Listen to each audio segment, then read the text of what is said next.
Assalamualaikum warahmatullahi wabarakatuh. Perkenalkan, saya Jerun Setiawan.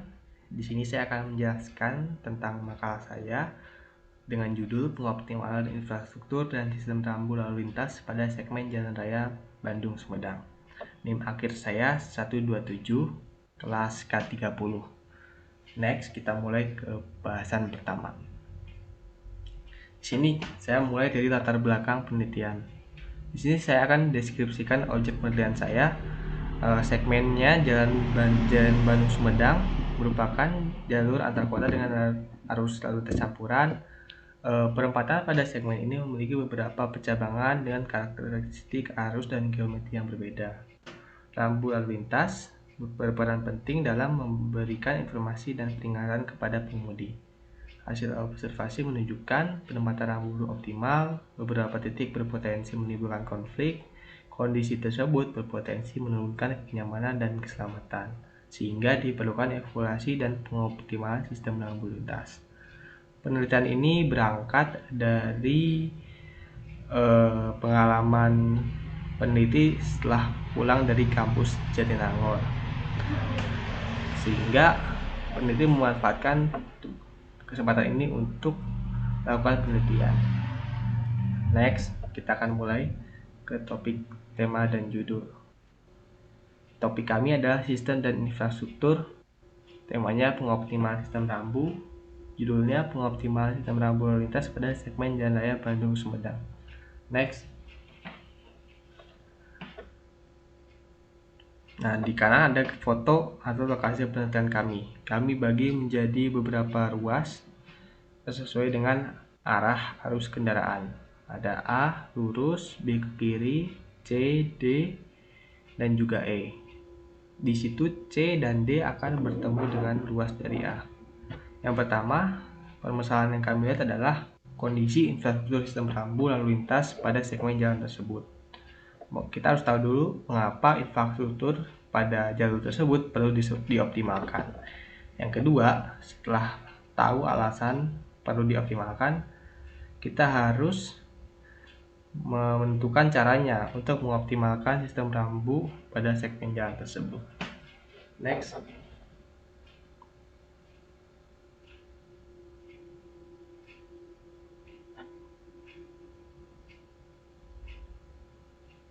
Nah, kita akan membahas ruang lingkup atau disebut juga batasan penelitian.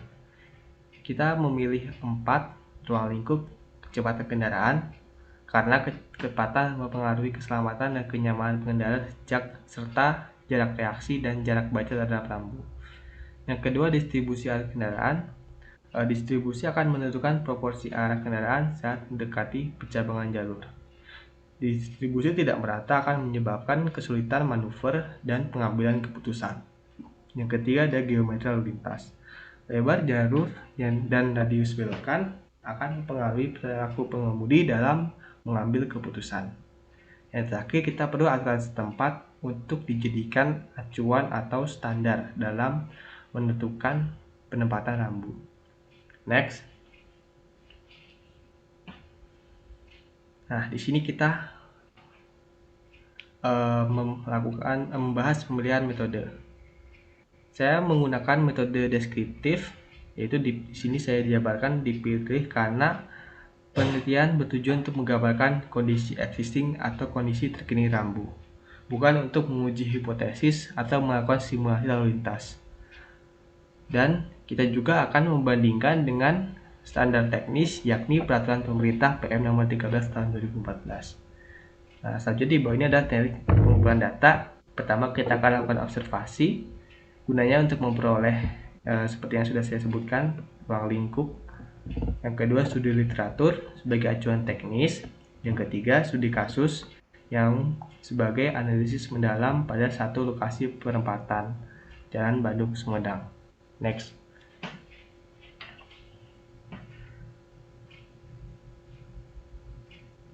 Selanjutnya, tujuan penelitian. Untuk menjawab masalah tadi, penelitian kami akan menghasilkan 2 tujuan. Yang pertama, identifikasi ketidaksesuaian rambu terhadap standar. yakni untuk menganalisis kondisi terkini penempatan rambu, mendasari perlunya pengoptimalan sistem rambu lalu lintas berdasarkan ruang lingkup kajian segmen Jalan Raya Bandung-Sumedang. Kedua, rekomendasi teknis berupa penataan ulang dan penambahan rambu pada titik tertentu. Next.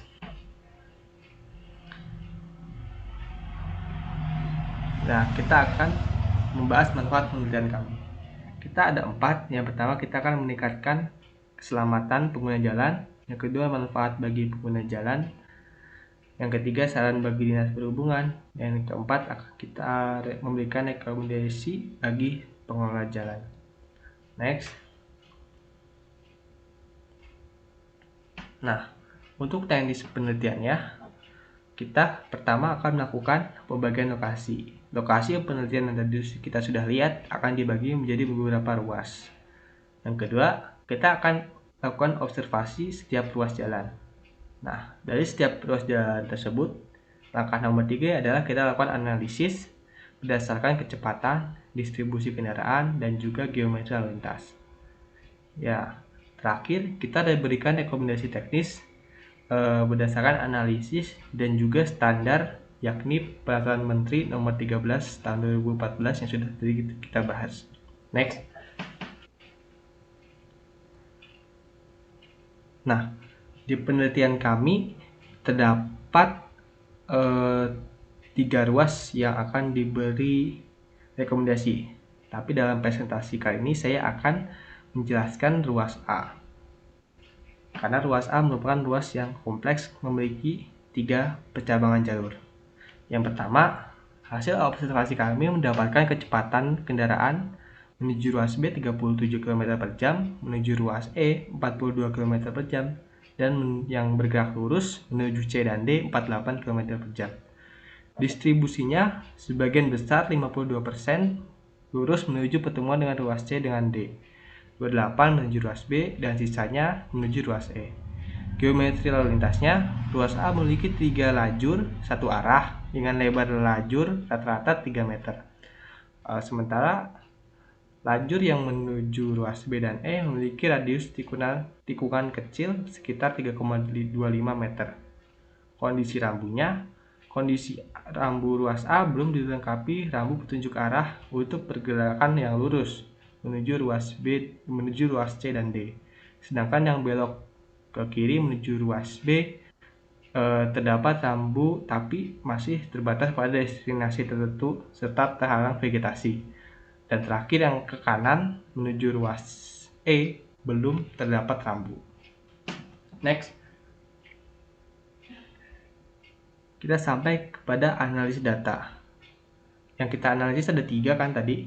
Yang pertama kita kecepatan. Kecepatan tersebut menyebabkan pengemudi memerlukan jarak dan waktu reaksi yang memadai untuk memahami informasi arah dan melakukan manuver dengan aman.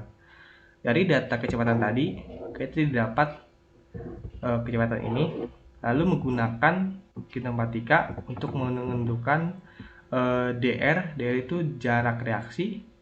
Dapat manuver A membutuhkan jarak reaksi 26 meter, AE 29, ACD yang bergerak lurus 33. Kalau lihat di sini perbedaan tiap reaksi sekitar 3 meter ya.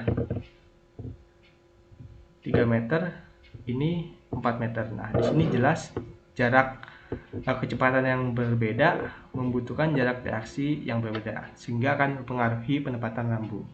Next. Selanjutnya distribusi arus kendaraan.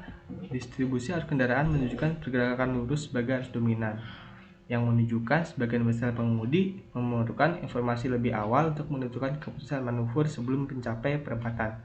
Karena kecepatan tadi menunjukkan yang bergerak lurus memiliki kecepatan paling tinggi. Geometrinya, ruas A belum dilengkapi rambu petunjuk arah untuk pergerakan lurus. Untuk belok ke ruas E belum tersedia, menuju B masih terbatas pada destinasi serta vegetasi. Kondisi ini juga diperburuk oleh geometrik tikungannya yang memiliki radius sempit, sehingga membatasi jarak pandang dan hanya memungkinkan kendaraan roda 4 melintas pada satu waktu akibat lebar jalan yang sempit. hanya sekitar 3 meter. Dengan demikian, kebutuhan penyampaian informasi lalu lintas dibutuhkan lebih awal agar pengemudi memiliki waktu reaksi yang memadai. Next, kita sampai ke kesimpulan analisis.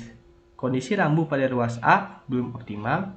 Yang kedua, diperlukan penataan ulang dan penambahan rambu, terutama pada titik ruas A menuju ruas E, dan juga yang arus lurus. Next, terakhir saya mau memaparkan rekomendasi teknis untuk ruas A. Yang pertama, diperlukan penataan ulang rambu, lebih tepatnya rambu pendahulu petunjuk jurusan dengan jarak penempatan maksimal 50 meter sebelum persimpangan, mengacu pada peraturan pasal 48 ayat 2, peraturannya PM nomor 13 tahun 2014. Yang kedua, penambahan rambu petunjuk belok menuju ruas B dan E dengan ketinggian 175 sampai 265 dari permukaan jalan.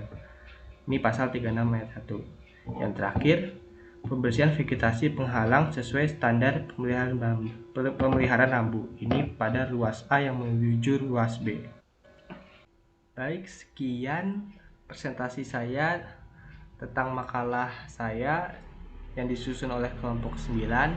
Wassalamualaikum warahmatullahi wabarakatuh.